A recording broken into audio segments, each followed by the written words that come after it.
불과 10여 년 사이에 2,000조가 빵이 돼요. 연금 관련된 대규모 시위가 일어나겠죠. 정권이 교체되는 것이고 일부에서 폭동도 일어날 것이고.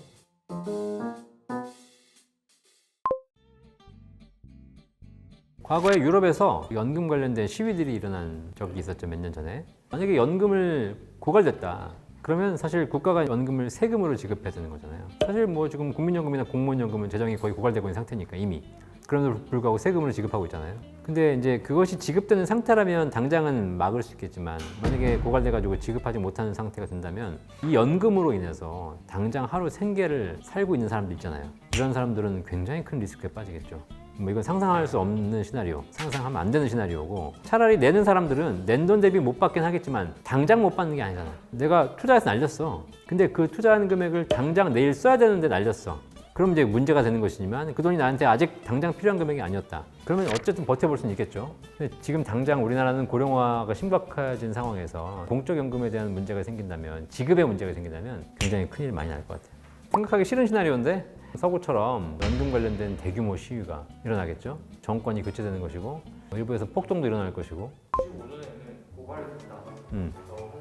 그건 팩트예요. 국민연금 기금은 현재 한 1,000조 가까운 기금을 쌓아놓고 있고 세계 연금 기금 중에서 3대 연기금이라고 할 정도로 굉장히 많이 쌓여 있어요. 왜냐하면 내는 사람은 많고 받는 사람은 아직 적기 때문이에요. 그래서 이게 2043년까지 거의 2,000조 이상의 기금을 쌓아놓게 돼요. 그러니까 앞으로 2043년까지는 사실 굉장히 걱정이 없는 상황이죠. 근데 이미 수많은 자료에 공개돼 있어요. 보시면 아시겠지만 2043년부터 기금이 줄어들게 되는데 쌓일 때는 이렇게 사선으로 쭉 쌓여요. 그런데 2043년 딱 정점을 찍고 고갈되는데 불과 10여 년 사이에 0으로 떨어져요. 2,000조가 빵이 돼요. 그때부터는 내는 사람들은 거의 없고 아니면 적게 내고 받는 사람들이 엄청나게 늘어나기 때문에, 그래서 2055년, 57년 정도에는 기금이 고갈된다. 이거는 국민연금공단 자료이기 때문에 이미 정해진 팩트입니다.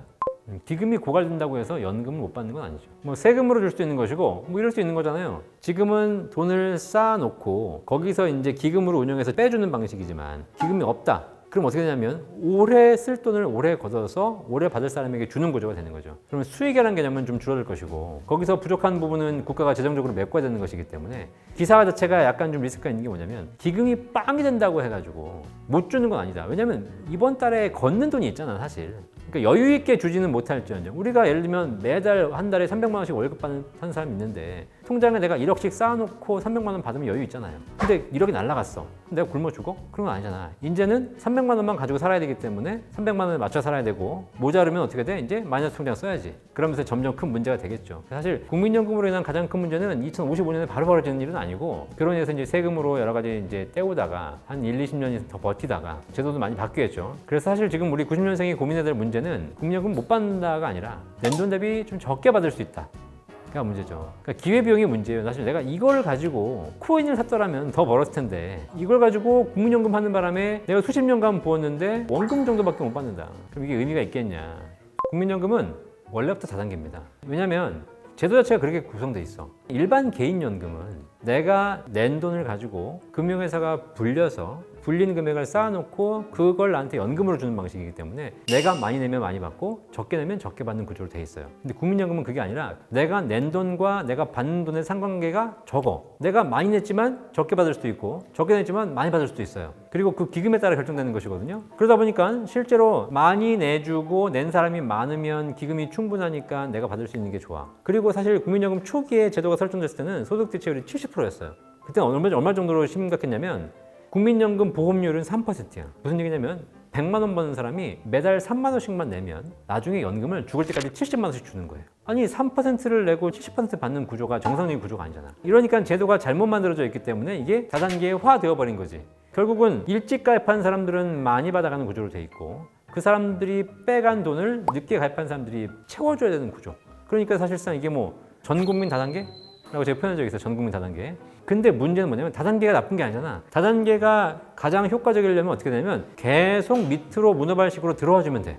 그러면 조직이 계속 커져가게 되면 다단계는 아무 문제가 없어. 다단계가 문제가 되는 가장 큰 이유는 뭐냐면 이게 계속 커져갈 수 없고 언젠가는 중단이 된다는 거야. 그러면 사실상 마지막에 들어온 사람들은 밑으로 들어와야 내가 뭐가 생기는데 내가 지금까지 다 위에 놈들한테도 퍼줬는데 밑에서 들어온 애들이 없으면 나는 손실이 발생하게 되는 거죠. 그게 손실이 발생하면서 하나씩 터지기 시작하는 거지. 그러니까 결국은 이 국민연금의 가장 큰 문제는 제도의 문제이기도 하지만 그와 더불어서 인구 구조의 문제이기도 해요. 우리 피디님 결혼하셨어요? 몇 살인데? 31. 31이면 지금 애가 둘은 있어야 되는데. 본인 주변에 한번 30대 친구들 잘 보세요. 30대 중반의 친구들이 모이면 10명이 모이면 그 사이에 자녀가 20명이 있어야 돼요. 근데 지금은 30대 중반에 모이면 2명도 찾기 힘들어요. 그러니까 인구 구조, 물론 거기에는 여러 가지 사회 문제가 복합적으로 작용하겠지만 2명이 결혼해서 1명도 낳지 않는, 결혼 자체를 안 하는 이런 구조에서는 이 다단계가 유지되기 쉽지 않은 거야. 내는 사람이 적어지니까. 강제잖아, 강제. 싫으면 국회로 나가야지. 그러니까 제가 이 방송을 보신 분들이 몇 살인지 모르겠지만 제가 국민연금공단에 가서도 얘기하고 있고 제가 방송에서 하는 얘기가 뭐냐면 국민연금을 개혁하는 가장 좋은 방법이 있어요. 국민연금의 다단계화를 막는 방법이 있어요. 지금 받는 사람 걸 깎아야 돼요. 지금 받는 사람이 이미 생각보다 너무 많은 금액을 받고 있어. 우리 어머니가 유주연금 받고 있어요. 유주연금. 우리 아버지가 내신 돈은 총 금액을 따져봐도 제가 보기엔 300~400만 원도 안 내신 것 같아. 그리고 우리 어머니가 유족연금 20년째 받고 계셔. 우리 어머니가 받는 유족연금 합쳐보니까 3천만 원이 넘어. 이거는 받는 입장에서는 땡큐야. 근데 제가 금융을 하는 사람 입장에서 내가 저런 장사하면 내가 망하는데. 근데 지금 현재 제도가 우리 5, 60대, 60, 70대에게는 굉장히 유리하게 제도가 돼 있기 때문에 결국은 이분들이 연금을 다 받아가면서 국민연금 기금은 고갈되고 있고 지금은 태가 안 나지만 고갈되는 걸 나중에 90년생, 2000년생들이 땜빵을 해줘야 돼요. 근데 국민연금 강제잖아. 어떻게 안 내? 내라면 내야지. 그럼 방법이 있는데 뭐냐면 방법이 지금 20, 30대가 30년 후에 내가 처하게 될 이 상황을 인지해가지고 지금부터 의견 개진을 해야 돼요. 의견 개진을 내가 국회로 나가서 이건 안 되니까 개혁을 똑바로 해라. 우리 서로 신뢰의 문제 아니냐. 그럼 당신들도 조금 덜 먹고 우리도 좀 더 내고 해가지고 서로 나누자. 이렇게 해야 되는데 30대 뭐 하고 있어? 전부 포인하고 있잖아. 전부 놀러 다니고 있고 정신 없잖아 지금. 사회의 구조나 이런 거 관심 없잖아 사실. 사실 관심 있을 나이도 아니지. 그러니까 지금 당장 받아야 되는 사람들 중심으로 우리 사회가 굴러가고 있고 그들이 정치를 하고 있잖아요. 그러니까 그거는 여러분 잘 명심하셔야 돼. 여러분들이 멍하게 그냥 아무 생각 없이 코인이나 하고 있는 사이에 여러분 노후는 점점 어려져 가고 있다. 30, 40대가 목소리 내는 거 봤어요? 전부 5, 60대 목소리잖아. 그런 건 답이 아니라니까요. 그러니까 잘 보세요. 그 개혁안 여러 가지 보고 있으면 저도 나이가 50대고 저도 연금을 받아야 되는 입장에선 그들이 개혁을 늦춰주는 게 땡큐야 사실. 저도 개혁 안 했으면 좋겠고 대충 했으면 좋겠어. 지금 윤석열 정부나 안철수 정부에서 하고 있는 개혁안들이 굉장히 마음에 들어요. 크게 건드리지 않으니까. 나중에 크게 터트려 먹으면 되는 거니까. 그거는 뭐 수십 년 후에 이르니까 나는 모르는 거지. 저는 사실 좋아요. 제가 그냥 세대 간의 관점에서 연금을 전문가로서 지금 받는 세대와 후세대와의 갈등을 생각하고 진짜 내 개인적인 이익 아무것도 없이 생각한다면 연금 개혁은 지금 나오는 개혁대로 하면 안 돼. 근데 그 여러 또 문제가 있죠. 왜냐하면 지금 우리나라 정치가 한 표 한 표에 따라 달라지는 것이고 지금 표에서 가장 많은 영향력을 행사하는 세대가 베이비붐 세대, 50세, 60세, 70세 세대고 그들은 연금을 지금 받고 있거나 앞으로 바로 받게 될 세대예요. 그들이 영향력이 가장 커. 그러면 그분들이 연금 개혁하는데 입김을 낼 거 아니에요. 그러면 당장 깎는 걸 좋아하겠어요? 반대하겠어요? 반대하죠. 그럼 어떻게 돼? 이제 설설 할 수밖에 없는 거예요. 쉽지 않아. 그럼 어떻게 하는 거냐? 그냥 뭐 받는 금액을 원래 깎아야 되는데 받는 금액을 깎을 수는 없으니 내는 금액을 조금 더 내라고 하자. 그 다음에 받는 시기를 좀 늦추자 이런 얘기를 하고 있는 거예요. 자, 근데 잘 봐. 연금 개혁안의 세 개인데 받는 금액을 줄이자, 내는 금액을 늘리자, 받는 시점을 늦추자 이 세 가지가 결국 핵심이거든요. 이 세 가지 다 누구한테 얘기하고 있는 거야? 너네들한테 하고 있는 너네들한테 30, 40대, 20, 30대 너네가 더 내, 너네가 늦게 받아, 너네가 덜 받아. 그러면 우리 어르신들은 잘 받고 갈 수 있어. 근데 그렇게 개혁안 바꾸고 있는데 20, 30대들은 뭐가 뭔지 몰라. 그러고 가는 거예요. 그럼 나중에 30년 후에 독박 쓰는 거지. 그러니까 이 개혁안이 사실 근데 뭐 이렇게 얘기하는 저도 답이 없어요. 그렇다고 해서 지금 받는 사람 깎자고 하면 깎였어요? 고양이 목에 누가 방울을 매? 이미 잘못된 정책 그리고 잘못된 인구 구조 답이 없다니까. 그냥 이대로 가는 거예요. 폭탄 돌리게 하는 거예요.